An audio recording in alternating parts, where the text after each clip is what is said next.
Selamat siang Pak, izin perkenalan diri nama Taruna Remaja Aliara Panik, notar 2206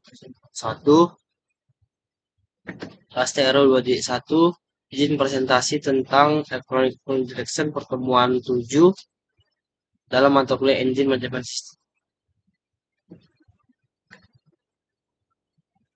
Karburator versus EFI.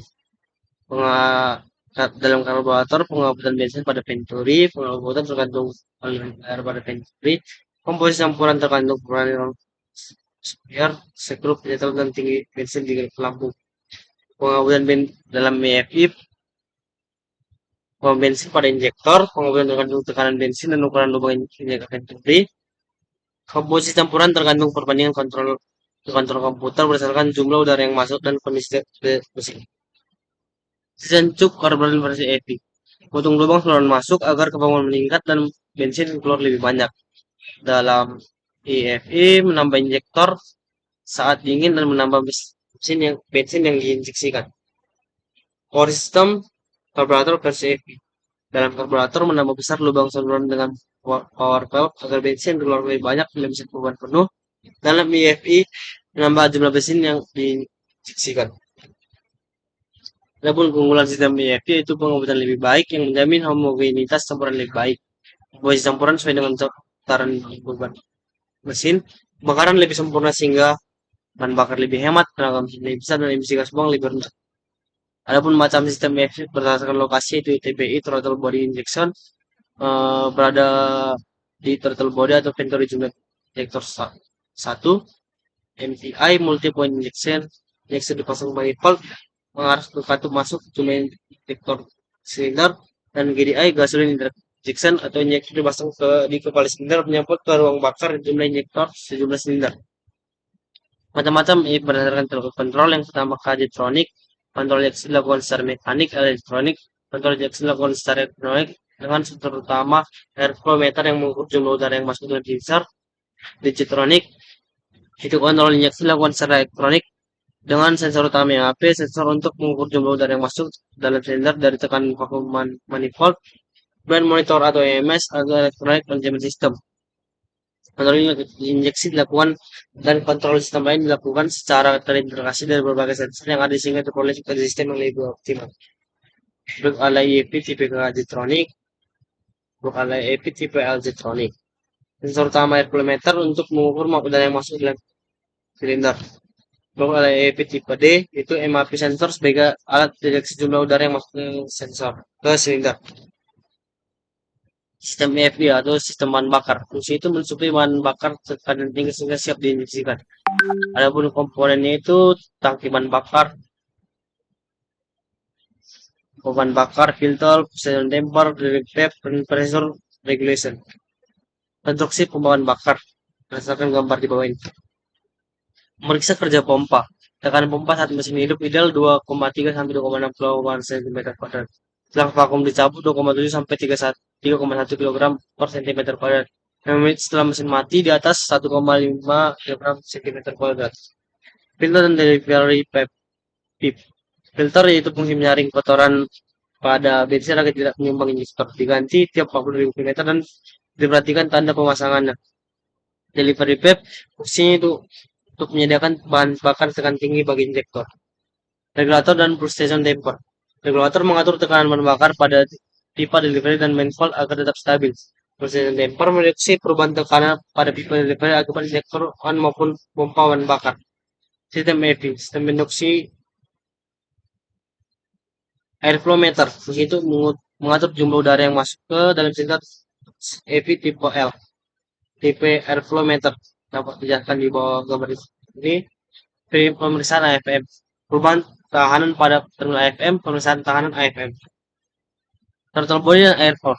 Throttle body mengatur jumlah udara yang masuk ke silinder, kerja digendalikan oleh pedal gas. Air valve mengatur tambahan udara yang masuk ke dalam silinder, kerja digendalikan oleh pedal mesin.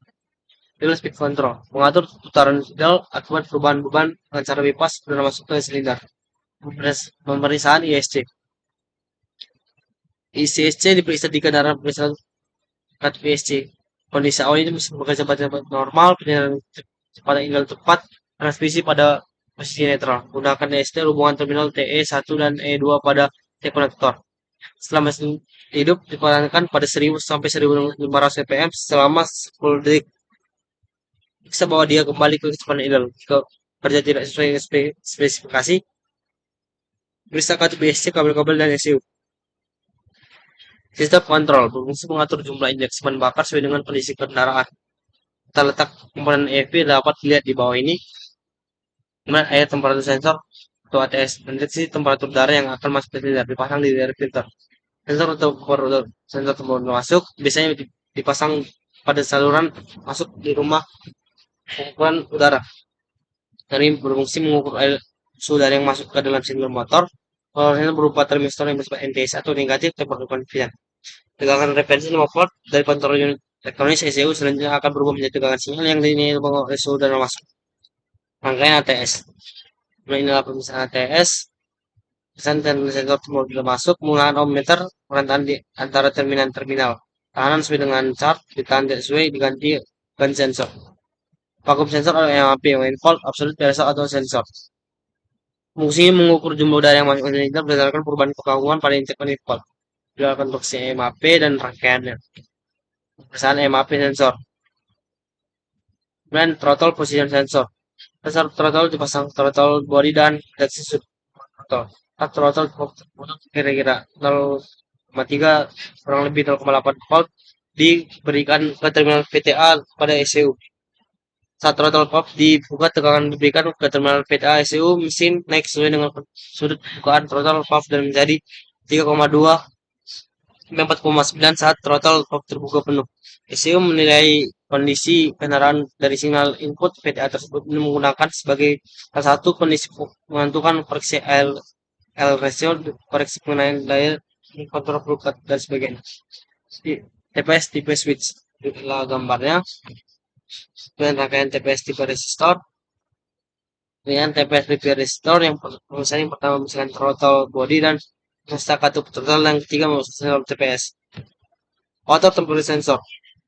Temperatur air pendingin WTS merupakan temperatur negatif sensor kemudian ada NTC. Semakin tinggi temperatur semakin rendah nilai tahanan. Dihubungkan ke ECU dengan tegangan 5 volt, saat mesin dingin ECU menambah injeksi bahan bakar sehingga mesin mudah dihidupkan. Rangkaian sistem WTS. Kemudian ada oksigen sensor. Reduksi jumlah oksigen pada gas buang agar kontrol injeksi tepat isi gas buang rendah. Dipasang pada saluran gas buang sebelum katalis converter. Dengan demikian katalis hanya akan mereduksi kadar racun emisi setelah dimulai perbandingan campuran yang mendekati.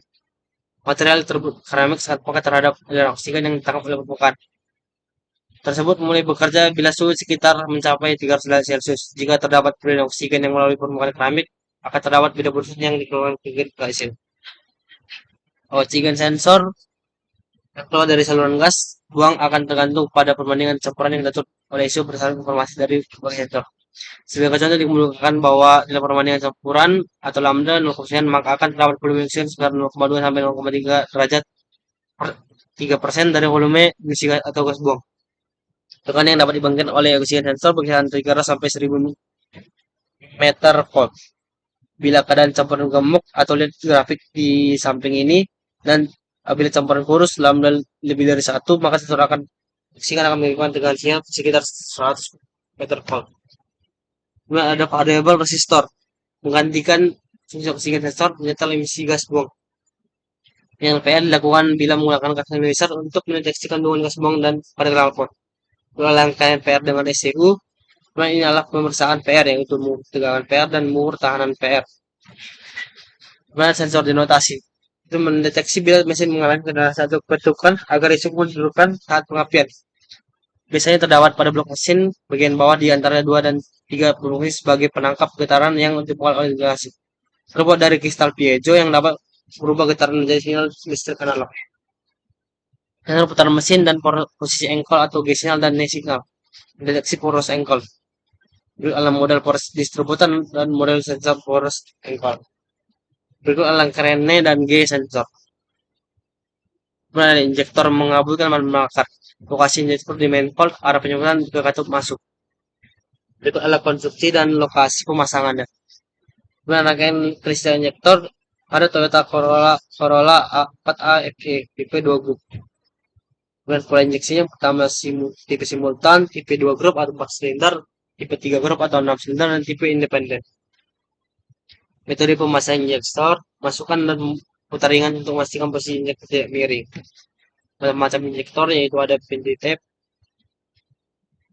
yang low, pindy type high, hold type low, hold type high. Misalnya tes injektor, bisa digunakan pemeriksaan jumlah injeksi. Misalnya di kendaraan itu pemeriksaan kerja injektor dan pemeriksaan resistan injektor.